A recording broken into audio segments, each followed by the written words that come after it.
ఇవాళ ఎందుకు పారిశ్రామికవేత్తలకు తుపాకులు పెట్టి అక్రమ వసూళ్లు చేస్తున్నారో దానికి సమాధానం చెప్పండి.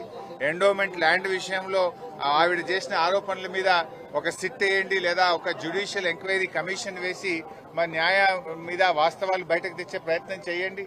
ఎందుకు దాన్ని హషప్ చేసే ప్రయత్నం చేస్తున్నారు? ఇలా 3-4 అంశాల మీద అక్కడ ఆరోపణలు వచ్చినాయి. వాటి అన్నిటి మీద ఒక సిట్టింగ్ జడ్జితో జ్యుడిషియల్ ఎంక్వైరీ వేయండి, అన్ని విషయాలు బయటకు వస్తాయి కదా. ఇవి మేం చేసిన ఆరోపణలు కాదు, మీ కేబినెట్ మంత్రులే చేస్తున్న ఆరోపణలు, మీ కేబినెట్ మంత్రుల యొక్క కుటుంబ సభ్యులు చేస్తున్న ఆరోపణలు. వీటన్నిటిని బయటకు తీయండి, బయటకు రావాలి. నిజంగా మీరు తప్పు చేయలేదు అంటే, మీరు ఇలాంటి జరగలేదు అంటే విషయాలు బయటకు తీసుకురండి. తప్పు చేయకపోతే పోలీసులు మంత్రి గారి ఇంటికి ఎందుకు పోయారు? తప్పు చేయకపోతే మంత్రి గారి కుమార్తె ముఖ్యమంత్రి సన్నిహితులే సెటిల్మెంట్ చేశారని చేసే ఆరోపణ మీద ప్రభుత్వం ఎందుకు సమాధానం చెప్తలేదు? ఇలా హైదరాబాద్ గుండా రాజ్యంగా మార్చారు. ఒకప్పుడు బీఆర్ఎస్ ప్రభుత్వము పెట్టుబడులకు స్వర్గధామంగా మారుస్తే మీరు గన్ కల్చర్లు పెట్టి పెట్టుబడిదారుల దగ్గర అక్రమ వసూళ్లు చేసి వాటాల్లో పంచుకోవడంలో తేడాలు వచ్చి మీరు తన్నుక చేస్తున్నారు. ఇలా పాలన చేస్తున్నారా? వాటాలు పంచుకోవడం కోసం మీరు తన్నుక చేస్తున్నారా?